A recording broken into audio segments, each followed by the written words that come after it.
குழந்தை பெருசா வளர்ந்த பிறகு தான் பேரப்பேத்தியை பார்க்கணும்னு அவசியம் இல்லை. ஆரம்பத்திலே எத்தனை டசன் பேரப்பேத்தியை வேணா எடுக்க முடியும் நம்மளால. அந்த அளவுக்கு ஸ்டெம் செல் ரிசர்ச் வளர்ந்துருச்சுன்றதுனால ஆண் தானாகவே குழந்தை பெற்றான்ற இதெல்லாம் இன்னும் 10 வருஷத்துல சினிமாவில் வரும். அப்பாவுக்கு வந்து ஆல்கஹாலிசம் இருக்குன்னு வச்சுக்கோங்க சார். அந்த வீட்டில் பொண்ணுக்கு ஆல்கஹாலிசம் இருந்ததுன்னா அவங்களால அதை டீலே பண்ண முடியாது. ஒரு பெண்ணை நம்ம இந்த மாதிரி ஆபத்துக்குள்ள உள்ளாக்குறதுன்றது எந்த சூழ்நிலையிலும் லாஜிக்கலி நடக்கக்கூடாது. பட் கல்ச்சரலி அது நடக்குது. ஆனால் மனிதர்கள்ல மட்டும் பெண்ணை வந்து நீங்க சாகடிக்கிறீங்கன்னா அப்போ நமக்கு பேசிக்லேருந்தே லாஜிக் சரியாயிடும். கே செக்ஷுவல் பற்றியும் ஒரு திரைப்படம் வருது, அதே போல் லெஸ்போ அப்படின்றதும் வருது. இது நல்லதா கெட்டா? எங்ககிட்ட இருக்கிறதே 10 பேர் 10 பேரும் ஹோமோசெக்சுவலாக இருந்தால் குழந்தை எப்படி பிறக்கும்ன்ற பயம் நமக்கு இல்லை. உண்மையிலே பயாலஜிக்கல் கேக்கு பிறக்கும் போதே பையன் மேலே தான் ஆசை இருக்கும். 2 லெஸ்பியன்ஸ் குழந்தை பெற்றுக்க முடியும். அதுக்கு சயின்ஸ் ஹெல்ப் பண்ணுது. அப்போ சயின்ஸ் அந்த லெவலுக்கு போயிடுச்சுன்றப்போ அப்போ சமுதாயத்தில் யாருக்கு பயம் வரும்? ஆணுக்கு பயம் வருமா, பெண்ணுக்கு பயம் வருமா? இதில் பெண்ணுக்கு பயமே வர, ஆணுக்கு தான் பயம் வரும். வல்லரசு நாடுகளே அதை பேன் பண்ணணும் அப்படின்னு ஒரு வாய்ஸ். எலான் மஸ்க்கு பர்சனலாக ஒரு ட்ராஜடி இருக்குது. அவங்க ஊரில் ஏற்கனவே இருக்கிற அந்த குயர் பாப்புலேஷன்லாம் இப்போ ரொம்ப அச்சுறுத்தல் ஃபீல் பண்ணுறாங்க. வேறு நாட்டுக்கு போயிடலாமான்லாம் யோசிக்கிறாங்க. அதில் வந்து என்ன கேட்குறாங்கன்னா, ஒரு ஆண் பண்ணால் அதை வந்து ஏற்றுக்கிறீங்க, அவங்க என்ன வேணால் பண்ணலாம், எப்படி வேணால் வளரலாம். ஆனால் அதே ஒரு பெண்ணுக்கு காமிக்கும் போது அதை ஏன் அக்செப்ட் பண்ணிக்க மாட்டேங்கிறீங்க, இந்த மாதிரியான விமர்சனமும் வருது. பெண் இது பண்ணக்கூடாது அதுவும் வருது. இதை எப்படி பார்க்குறீங்க? இல்லை, 2 நிலைகளில் பார்க்கலாம். பெண் உண்மையிலே பெண்ணோ ஆணோ குழந்தையோ திருநங்கையோ திருநம்பி யாருமே சில விஷயங்கள் செய்யக்கூடாது. மருத்துவ ரீதியாக ஆரோக்கியத்துக்கு குறைவான விஷயங்களை யாருமே எந்த உயிரினமுமே செய்யக்கூடாது. அது நம்ம ஒன்றும் சொல்லலை. பட் இந்த படம் பேட் கேர்ளை பொறுத்த வரைக்கும் உண்மையான படம், முழு படமே நான் பார்க்கல, யாருமே பார்க்கல. நம்ம வெறும் ட்ரெய்லர் தான் பார்த்துருக்கோம். அந்த ட்ரெய்லரை பற்றி அந்த டைரக்டர் என்ன சொல்கிறாங்க, இந்த பெண் ஒரு தனக்குன்னு நிறைய சேலஞ்சஸ் இருக்கிற பெண், கொஞ்சம் மனசு ரீதியாக பாதிக்கப்பட்ட பெண், அவங்க வாழ்க்கையில் என்னென்ன கடந்து வராங்க, அவங்க வாழ்க்கை பயணத்தை நான் திரை சித்திரமாக எடுத்துருக்கிறேன்னு சொல்கிறாங்க. அப்போ முழு படத்தையும் பார்க்காம 1-2 சீனை மட்டும் பார்த்துட்டு அவங்க நம்மளோட கவனத்தை தூண்டுறதுக்காக, அட்வர்டைஸ்மெண்ட்னா அப்படி தானே இருக்கும், நம்ம இமோஷனலாக ட்ரிகர் பண்ணுறதுக்காக ஏதோ ஒன்று போட்டிருக்காங்க. அதை பார்த்து எதுக்கு ட்ரிகர் ஆகணும்? முழு படமும் வந்துட்டோம். அந்த படம் சரியா இல்லைன்னா நம்ம விமர்சிக்கலாம். ஒருவேளை இதுக்கு ஆப்போசிட்டாக அந்த படம் இருக்குன்னு வச்சுக்கோங்களேன். இப்படிலாம் பண்ணது தப்பு நானே உணர்ந்தேன்னு அந்த கதாபாத்திரம் சொல்லுதுன்னா நம்ம இவ்வளோ ரியாக்ட் பண்ணுறது வீணாக தானே போகுது. கொஞ்சம் வெயிட் பண்ணி தான் ரியாக்ட் பண்ணுவோமே தான் நான் சொல்கிறேன். படம் சொல்ல வர கருத்தோ அதெல்லாம் தாண்டி கூட இப்படி போர்ட்ரேட் பண்ணும்போது சரி அவங்க இருந்தால் என்ன பிரச்சனை அப்படின்ற ஒரு கேள்வி வருது இல்லையா? அந்த கேள்வியாக இருக்கட்டும், இல்லை இவங்க இப்படி தான் இருக்கணுன்ற கேள்வியாக இருக்கும். அதுக்கு என்ன பதில்? இப்போது இந்த உலகத்தில் தலைவன் எப்படியோ அப்படி தான் இந்த உலகம். அப்போ நம்ம வீட்டில் இருக்கிற அப்பாக்கள் எப்படி இருக்கிறாங்களோ அது பொறுத்து தான் குழந்தைகள் சில விஷயங்கள் கற்றுக்குறாங்க. காமனாக நாங்கள் அதை ஜெனட்டிக்காக பார்க்குறோம். அப்பாவுக்கு வந்து ஆல்கஹாலிசம் இருக்குதுன்னு வச்சுக்கோங்க சார். அந்த வீட்டில் பொண்ணுக்கு ஆல்கஹாலிசம் இருந்ததுன்னா அவங்களால அதை டீலே பண்ண முடியாது. பையனுக்கு ஆல்கஹாலிசம் இருந்தால் அதை கண்டுக்க மாட்டாங்க. அப்பாவுக்கு இருந்தது பையனுக்கு இருந்தது, அப்பாவுக்கு இருந்தது பொண்ணுக்கும் வரும்ல. அப்பாவோட 50% மரபணு தானே அந்த பெண். அப்பா வந்து நிறைய கேர்ள் ஃப்ரெண்ட் வச்சிருக்காருன்னா பொண்ணும் நிறைய பாய் ஃப்ரெண்ட் வச்சுக்கிற மாதிரி மரபணு அந்த பொண்ணுக்கு வரும்ல. அப்பா மட்டும் இவங்க பதறாங்க. அப்போ உங்கள் அப்பாவுக்கு இருந்தது அதையே நீங்கள் கண்ட்ரோல் பண்ணல, அதையே நீங்கள் சரி பண்ணலை. அது ஒரு ஆணுக்கு இருக்கும்போது நீங்கள் அனுமதிக்கிறீங்க. அதே மரபணு ஒரு பெண் உடம்புல தான் இருக்குது. அது எக்ஸ்பிரஸ் ஆகிறது ஒரு பெண்ணோட ஃபீனோடைப்லேருந்து எக்ஸ்பிரஸ் ஆகும்போது நம்ம பதறோம். ஏன்னா பெண் செய்தால் அது மிகப்பெரிய உண்மையிலே அது குற்றம் தான். ஒரு ஆண் வந்து ஆல்கஹால் கன்சியூம் பண்ணும்போது அவர் உடம்புல ஏற்படுற மாற்றங்களை விட ஒரு பெண் ஆல்கஹால் கன்சியூம் பண்ணும்போது 5 மடங்கு அதிகமான ஆபத்து அந்த பெண்ணுக்கு இருக்குது. அதுக்கு ஆல்கஹாலாக இருக்கட்டும், சிகரெட்டாக இருக்கட்டும், கஞ்சாவாக இருக்கட்டும், இல்லை வேறு ஏதாவது என்டர்டெயின்மெண்ட்டுக்காக யூஸ் பண்ணுற ட்ரக்ஸாக இருக்கட்டும், எதுவாக இருந்தாலும் பெண் அதை செய்யும்போது அதோட வீரியம் மிக அதிகம், அதோட சிவியரிட்டி ரொம்ப அதிகம். அதனால் பெண் மிக எச்சரிக்கையாக தான் இருக்கணும். ஏன் பெண் எச்சரிக்கையாக இருக்கணும்? நான் பெண் வந்து ரொம்ப ஸ்பெஷல். நேச்சரை பொறுத்த வரைக்கும் மேன் வந்து டிஸ்பென்சிபிள், பெண் வந்து இன்டிஸ்பென்சிபிள். ஆண்களை தானே நம்ம போருக்கு அனுப்புகிறோம், பெண்களை எப்போ போருக்கு அனுப்புகிறோம்? கையால் ஆகாத யாரை வேணால் பெண்ணை போருக்கு அனுப்புவாங்க. ஆனால் உண்மையிலே கையால் ஆகிற சூழ்நிலையில் இருக்கிற சமுதாயங்களை பெண்களை போருக்கு அனுப்ப மாட்டாங்க. அப்போது ஒரு பெண்ணை நம்ம இந்த மாதிரி ஆபத்துக்குள்ளே உள்ளாக்குறதுன்றது எந்த சூழ்நிலையிலும் லாஜிக்கலி நடக்கக்கூடாது. பட் கல்ச்சரலி அது நடக்குது. இந்தியாவில் தொட்டு எந்த நாட்டிலையும் பெண்ணை போய் சதியில் போய் இறங்கி சாவுன்னு சொன்னதில்லை. இந்தியாவில் சாவுன்னு சொன்னாங்க. அப்போ நம்ம மைண்டை ஒழுங்காகவே அப்ளை பண்ணல. பெண்ணுன்னா என்ன? நீங்கள் ஆடு வளர்க்கும் போது பெண்ணுன்னா என்னன்னு தெரியுது, மாடு வளர்க்கும் போது பெண்ணுன்னா என்னன்னு தெரியுது. மாடு குட்டி போட்டுச்சுன்னா ஆண் குட்டியை வந்து கோயிலுக்கு நேர்ந்து விட்டுருவாங்க, பெண்ணை தான் வளர்ப்பாங்க. ஆனால் மனிதர்களில் மட்டும் பெண்ணை வந்து நீங்கள் சாகடிக்கிறீங்கன்னா அப்போ நமக்கு பேசிக்லேருந்தே லாஜிக் சரியாக இல்லை. அதே மாதிரி தான் பெண்களுக்கு சொல்லித்த, நீ ஒன்றும் முக்கியம் இல்லை, நீ ஒன்றும் முக்கியம் இல்லை, நீ இன்னொரு வீட்டுக்கு போக போகிறவ அப்படிலாம் சொல்கிறதுனால பெண் வந்து தன் மேலே இருக்கிற அதிகாரமே அவங்களுக்கு, நான் யார், நான் எவ்வளோ ஸ்பெஷல்னு அவங்களுக்கே தெரியல. அப்போ அவன் ரிஸ்க் எடுத்தால் நானும் தான் ரிஸ்க் எடுக்கிறேன்னு அவங்க சொல்கிறாங்க. அவன் வேணால் ரிஸ்க் எடுக்கட்டோமா, பரவாயில்ல. ஆனால் பெண் ரிஸ்க் எடுக்கக்கூடாதுன்றது தான் நம்ம பெண்களுக்கு ஃப்ரெண்ட்லியாக சொல்கிற அட்வைஸ்.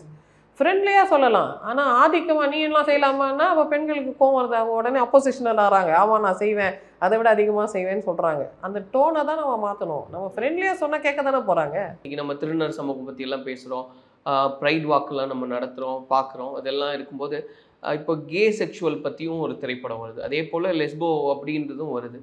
இது சமூகத்தில் எந்த மாதிரியான நம்ம எதிர்வினை உண்டு செய்யும்னு பார்க்குறீங்க? இது நல்லதா கெட்டதா எப்படி எடுத்துக்கிறீங்க? இல்லை, எல்லா காலத்துலேயும் நம்ம ஊரில் வந்து அதுவும் ஸ்பெஷலி தமிழ்நாட்டில் வந்து இந்த மாதிரி குவேர் செக்ஸு, குவேர் லவ்வை பற்றி நம்ம அதை புகழ்ந்து தான் வச்சுருக்கோம். நீங்கள் வந்து ஆழ்வார்களாகட்டும், நாயன்மார்களாகட்டும், அவங்கெல்லாம் அதை பற்றி பேசியிருக்காங்க. திருமங்கை ஆழ்வார்லேயே ஒரு ஆழ்வார் இருக்கார், அவர் ராஜா, அவர் ஆம்பளை, ஆனால் அவரை திருமங்கைன்னு தன்னை சொல்லிக்கிறாரு. நான் ஒரு பெண், நான் விஷ்ணுவை பார்த்து லவ் ஸ்டோரியெல்லாம் காதல் பாட்டெல்லாம் பாடுவேன்னு சொல்லி விஷ்ணுவை பாட்டாக அவர் வர்ணித்து எழுதுறாருன்றப்போ யாருமே என்ன பண்ணி ரொம்ப கேவாக இருக்கும் பாட்டு வேண்டான்னு சொல்லலை.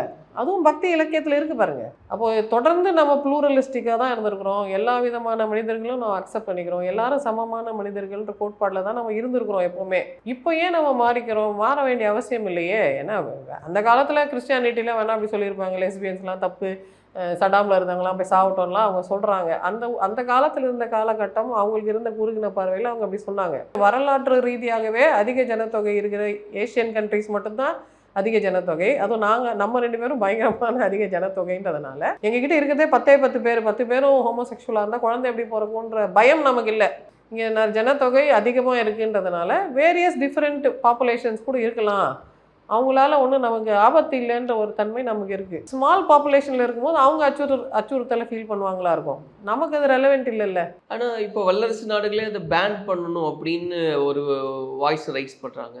அப்போ என்ன நம்ம சிலதெல்லாம் அங்கே பார்த்து கற்றுக்கிட்டு இருக்கும்போது அங்கே வந்து எலான் மஸ்க்கு பர்சனலாக ஒரு ட்ராஜடி இருக்குது. அவரோட ஒரு குழந்தை வந்து இந்த மாதிரி ஜெண்டர் ஐடென்டிட்டியில் கொஞ்சம் ப்ராப்ளம் இருந்ததுனால அந்த குழந்தை தவறிடுச்சுன்றதுனால அப்புறம் அதை பற்றி ரொம்ப தீவிரமாக ஃபீல் பண்ணுறாரு.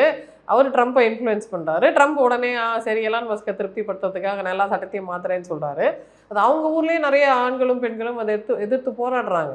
அவங்க ஊரில் ஏற்கனவே இருக்கிற அந்த குயர் பாப்புலேஷன்லாம் இப்போ ரொம்ப அச்சுறுத்தல் ஃபீல் பண்ணுறாங்க. வேறு நாட்டுக்கு போயிடலாமான்லாம் யோசிக்கிறாங்க. பட் அவங்க புதுசாக வந்த ஒரு கலாச்சாரம் சார், நம்ம தொன்று இருக்கிற கலாச்சாரம். அமெரிக்கான்னு ஒரு நாடு கண்டுபிடிக்கிறதுக்கு முன்னாடியே ஆழ்வார் பாட்டை எழுதிட்டாரே, அப்போ நம்ம அக்செப்ட் பண்ணிட்டு வந்தானே. நம்ம ஊரில் மோகினிக்கும் சிவனுக்கும் குழந்தை பிறந்தா அந்த சிவனை நம்ம கொண்டாட தானே செய்கிறோம். அந்த பாரம்பரியத்துலேருந்து வந்த நம்ம இப்போ பேசுகிறோம் சார் பாரம்பரியத்தை பற்றி. அப்போ நாம் இதை பார்த்து அச்சுறுத்தலுக்குள்ளாக கூடாது. நமக்கு இதெல்லாம் எப்போயோ பழகின விஷயம். அவங்க வேரியஸ் டிஃப்ரெண்ட் ஸ்பெக்ட்ரமில் இருக்காங்க. ஜெண்டர்ன்றது ஒன்றும் இல்லை, அது ஸ்பெக்ட்ரம்ன்றது நம்ம கலாச்சார ரீதியாக ஏற்றுக்கிட்டவங்க, புரிஞ்சுக்கிட்டவங்க. இப்போ மட்டும் ஏன் நம்ம டிஃப்ரெண்ட்டாக ரியாக்ட் பண்ணுவோம்? இப்போது கே செக்ஷுவல் பற்றி ஒரு வீடியோவோ இல்லை ஒரு திரைப்படமோ வருது, லெஸ்பியன் பற்றி வருதுன்னா நிறைய பேருடைய கருத்துக்கள் எப்படி இருக்குன்னா, சரி இது இருந்தால் ஏன் சொல்கிறீங்க வெளியே, இது சொல்கிறனால இது பற்றி தெரியாதவனும் அதை தெரிஞ்சு கெட்டு போயிடுவான் அப்படின்ற. அப்படியெல்லாம் அதை இன்னொருத்தரை பார்த்து கெட்டு எல்லாம் போக முடியாது. சில பயாலஜிக்கலாக வர அந்த ஜெண்டர் டிஃப்ரென்ஸ் வந்து உள்ளேருந்தே தானாகவே வருது. குழந்தையிலேருந்தே பிறக்கும் போதே அந்த குழந்தைக்கு ஒரு உண்மையிலே பயாலஜிக்கல் கேக்கு பிறக்கும் போதே பையன் மேலே தான் ஆசை இருக்கும். ஏன்னா அவங்க மூளை உருவாகும் பொழுதே அவங்களுக்கு நடந்த சில மாற்றங்கள் காரணமாக அவங்களோட பிரெயின் வந்து இன்னும் மேஸ்குலினைஸ் ஆகலைன்றதுனால they are attracted to men. இல்லை அது என்னென்னா, இப்போது ப்ரைட் வாக் வந்து முன்னாடி நடந்தப்போ திருநர் கம்யூனிட்டியில் எல்லாருமே வராங்க. பட் பெண் திருமணம் செஞ்சுக்கோ, நாங்கள் ஒரு பார்ட்னராக இருக்கோன்ற இந்த ரேஷியோ இன்னைக்கு நாளடைவில் ரொம்ப அதிகமாகுதோ அப்படின்றது நம்ம பார்க்குறோம். அப்போ இப்போ பெண் செய்யும்போது உங்களுக்கு பயம் வருது பாருங்க. பயம் இல்லை மேடம், ரேஷியோ சொல்கிறேன். ஏன்னா இப்போ வெளிப்படுத்துறதுக்கான சுதந்திரம் வருதுன்னு அர்த்தமா? எப்படி அது? இப்போ அதுக்கான பயாலஜிக்கல் பாசிபிலிட்டி வந்து சயின்ஸ் அவங்களுக்கு ஹெல்ப் பண்ணுது சார். 2 கேஸ் வந்து குழந்தை பெக்கிறதுக்கு சயின்ஸ் ஹெல்ப் பண்ணுது. 2 லெஸ்பியன்ஸ் குழந்தை பெற்றுக்க முடியும், அதுக்கு சயின்ஸ் ஹெல்ப் பண்ணுது. அப்போ சயின்ஸ் அந்த லெவலுக்கு போயிடுச்சுன்றப்போ அப்போ சமுதாயத்தில் யாருக்கு பயம் வரும்? ஆணுக்கு பயம் வருமா, பெண்ணுக்கு பயம் வருமா? இதில் பெண்ணுக்கு பயமே வர, ஆணுக்கு தான் பயம் வரும். ஏன்னா அவங்களுக்கு இருக்கிற பாப்புலேஷனில் பொண்ணுங்களாம் அப்படி போயிட்டா நமக்கு யார் கிடைப்பான்னு அவங்க பயப்படுறாங்க. அவங்க பயம் இயல்பானது, நியாயமானது. ஆனால் வெறும் பயத்தை வச்சு என்ன பண்ணுறது? அப்போ நீங்கள் இன்னும் இம்ப்ரூவ்டு வெர்ஷன் ஆஃப் மென்ன ஆகுங்க. அப்போ இயற்கையில் முதல்ல ஆணுன்னே ஒன்று கிடையாதுல்ல. நீங்கள் ஜீவராசிலெல்லாம் பார்த்தீங்கன்னா எல்லாம் பெண் தான். ரொம்ப நேரம் கழிச்சு எவல்யூஷனில் ஆண் உருவாகிறார். ஏன் உருவாகிறார்? ஜெனட்டிக் வெரைட்டிக்காக, இன்னும் கொஞ்சம் பெட்டர் ஸ்பெசிமென் வேணுன்றதுனால மேன் தான் is derived from the woman. நம்ம பைபிள்லாம் தப்பாக போட்டிருக்கோம். ரியல் சயின்ஸில் பார்த்தீங்கன்னா பெண் தான் பேசிக் டெம்ப்ளேட், அதுக்கு மேலே தான் மேல் டெம்ப்ளேட் உருவாது. அதனால தான் ஆண் குழந்தைகள் பிறக்கும் போதே முளைகளோடு பிறக்கிறாங்க. அவங்களுக்கு எதுக்கு முளைகள்? அவங்க எந்த ஜென்மத்திலையும் பாலை கொடுக்க போகிறதில்ல. அப்போ இயற்கை அவ்வளோ புத்திசாலினா பாலே கொடுக்காத உடம்புக்கு முளையே இல்லாமல் படிச்சிருக்கலாம்ல. But they come with inborn nipples தானே. ஏன் அது இருக்குது? ஏன்னா ஒரிஜினல் டெம்ப்ளேட் ஃபீமேல் டெம்ப்ளேட், அதுக்கு மேலே இது மேலே ஆகி வந்திருக்கு. அப்போ அது ஏன் புதுசாக ஒரு மேலுன்ற ஒரு ஜீவராசி இயற்கையை உருவாக்குது? இது பெட்டர் மாடல், இது ஸ்பெஷலாக ஏதோ ஒன்று இந்த உலகத்துக்கு செய்ய போகுது, அதுக்கு தான் அந்த மாடல் வந்திருக்குன்னா ஆண்கள் அதை உணரணும்ல. நான் ஸ்பெஷல், நான் பெட்டர், இந்த உலகத்தில் சிறப்பான விஷயங்களை நான் செய்ய போகிறேன்னு ஒரு ஆண் என்னைக்கு உணர்ந்து நடந்துக்கிறாரோ அந்த ஆணை பெண்கள் கவர்வதற்கு முயற்சி செய்வாங்க. இந்த ஃபிட்டஸ்ட் மேலே சூஸ் பண்ணுறது தானே பெண்ணோட இயல்பான தன்மை. அப்போ இவர் ஃபிட்டு மேலே இருந்தால் பெண்ணுக்கு பிடிக்க தானே போகுது. இவர் அன்ஃபிட்டாக இருந்துட்டு நீ ஏமா அங்கே போகிறேன்னு கேட்டால் நீங்கள் முதல்ல கரெக்ஷன் பண்ணிவிட்டு அப்புறம் அந்த பொண்ணை கரெக்ட் பண்ணுங்கள். ஸோ அப்போ வரவேற்கக்கூடியது தான் அது நாம் ஒன்றுமே சொல்கிறதுக்கு இல்லை சார். இயல்பிலேயே சில விஷயங்கள் நடக்குது, நாம் வரவேற்கவும் முடியாது, போகணும் சொல்லவும் முடியாது. அதுக்கு ஏற்ற மாதிரி நம்மளை தகவமைச்சிக்கணும். ஒரு காலகட்டத்தில் தமிழ் சினிமா நம்ம எடுத்துக்கிட்டால் காதல் படங்கள் தான் வரும். அப்புறம் ஒரு கட்டத்தில் வந்து நீங்கள் பார்த்தீங்கன்னா பேய் படங்களாக வர ஆரம்பிச்சு, இப்போ ஜாதி ரீதியான படங்கள்லாம் வந்தது அப்படின்னு இப்போ இப்படி ஒரு ட்ரெண்டை கிரியேட் பண்ணுறாங்களோ அப்படின்றது ஒன்று வருது. ஸோ உண்மையாகவே அது ரிசீவ் பண்ணிக்கலாமா வேண்டாமான்றது ஒரு டிபேட் ஆகுது. ஆண் பெண் இனப்பெருக்க உறுப்பு சேர்க்கையே இல்லாமல் வெறும் வேற ஒரு நான் ரீப்ரொடக்டிவ் செல்லை வச்சு குழந்தை பேக்க முடியுது. இப்போது அந்த அளவுக்கு டெக்னாலஜி வந்துருச்சு. இப்போ அடுத்த கட்டம் வந்து இந்த குழந்தை பெருசாக வளர்ந்த பிறகு தான் பேரப்பேத்தியை பார்க்கணுன்னு அவசியம் இல்லை. ஆரம்பத்திலே எத்தனை டசன் பேரப்பேத்தியை வேணால் எடுக்க முடியும் நம்மளால். அந்த அளவுக்கு ஸ்டெம் செல் ரிசர்ச் வளர்ந்துருச்சுன்றதுனால இன்னும் ஒரு 15 வருஷம் கழிச்சு சினிமா அதை ரிஃப்ளெக்ட் பண்ணும். ஆண் ஏதோ ஒரு ஊரில் இருக்கார், பெண் ஏதோ ஊரில் இருக்காங்க. ஒரு பெண் தானாகவே குழந்தை பெற்றால், ஆண் தானாகவே குழந்தை பெற்றான்ற இதெல்லாம் இன்னும் ஒரு 10 வருஷத்தில் சினிமாவில் வரும். அப்பயும் நம்ம உட்காந்து இதை பேசுவோம். சயின்ஸ் அப்படி டெவலப் ஆச்சுன்னா சினிமாவும் கேட்சப் பண்ண தானே செய்யும்.